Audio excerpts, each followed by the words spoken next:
മലയാള സിനിമയിലെ ഒരു പ്രമുഖ നടൻ വലിയ തെറ്റിലേക്ക് ഇന്ന് തിരികൊളുത്തിയതാണ്. സോ ഒരു വലിയ മാലപ്പടക്കത്തിന് ഇന്ന് തിരികൊളുത്തിയേക്കാണ്. സോ അതൊരു വേണ്ടായിരുന്നെന്ന് ഞാൻ പറയുമ്പോൾ ആ നടൻ ഇത് കാണും. പക്ഷെ ആ നടൻ ചെയ്തത് വലിയ തെറ്റാണ് എന്ന് ഞാൻ ഓർമ്മിപ്പിക്കുകയാണ്. ഇനിയും ആ തെറ്റ് തുടരരുത്, ആവർത്തിക്കരുത്. ഒരു മലയാള സിനിമയുടെ പ്രമോഷൻ പരിപാടിക്കിടെയാണ് ലിസ്റ്റിൻ സ്റ്റീഫൻ പേരെടുത്തു പറയാതെ പ്രമുഖ നടനെതിരെ വിമർശനം ഉന്നയിച്ചത്. തെറ്റുകളുടെ മാലപ്പടക്കത്തിനാണ് നടൻ തിരികൊളുത്തിയിരിക്കുന്നത്. അത് നടനും അറിയാം. തിരുത്തുമെന്നാണ് പ്രതീക്ഷയെന്നായിരുന്നു ലിസ്റ്റിന്റെ പ്രതികരണം. പിന്നാലെ നിവിൻ പോളിയുടെ പേരുമായി ബന്ധപ്പെടുത്തി സമൂഹമാധ്യമങ്ങളിൽ ഉൾപ്പെടെ വാർത്തകൾ വന്നു.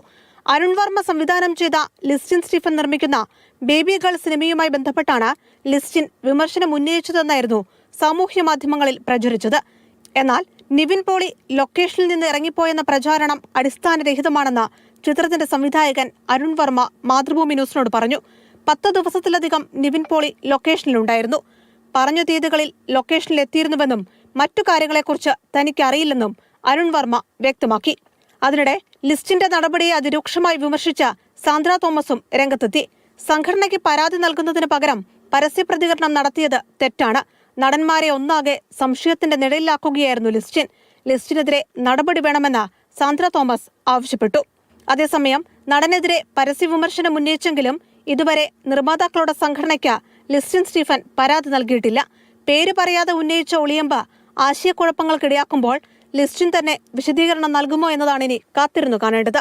മാതൃഭൂമി ന്യൂസ്, കൊച്ചി.